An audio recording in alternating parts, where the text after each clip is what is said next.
అన్నయ్య భోజనం చేసి ఎన్నో రోజులవుతుంది నాన్న. అన్నయ్యని ఎప్పుడు అలా చూడలేదు నాన్న. వాడిని చూస్తుంటే చాలా బాధేస్తుంది. ఈసారి వాడి పరిస్థితి చూస్తుంటే తాడు కట్టడానికి కూడా నా సహాయం అక్కర్లేదనిపిస్తుంది నాన్న. నాన్న, ఏ పిల్లలైనా సరే తప్పు చేస్తే వాళ్ళ తండ్రి మందలిస్తారు లేదా కొడతారు. కానీ ఇలా మాట్లాడకుండా ఉండటం కరెక్ట్ కాదేమో నాన్న.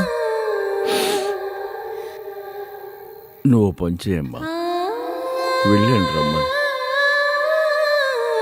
వాడికి అన్నం పెట్టు, నేను మాట్లాడతాను. అలాగే నాన్న. వెళ్ళు.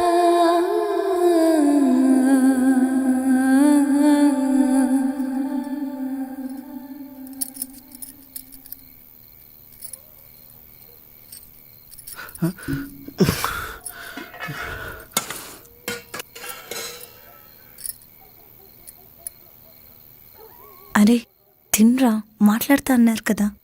తినరా, మాట్లాడతారులే, నువ్వు చెప్పే.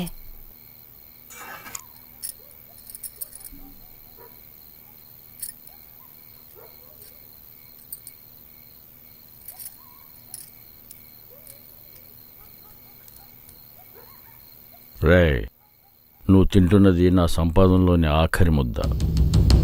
ఎందుకంటే రేపటి నుంచి నేను షాపుకి వెళ్ళటం లేదు. అంటే అర్థమైంది కదా. నువ్వు షాపుకి వెళ్ళి కష్టపడి పనిచేసి వీళ్ళిద్దరి కడుపులు నింపుతావు, లేదంటే వెళ్లకుండా వీళ్ళిద్దరిని పస్తులు పెడతావు.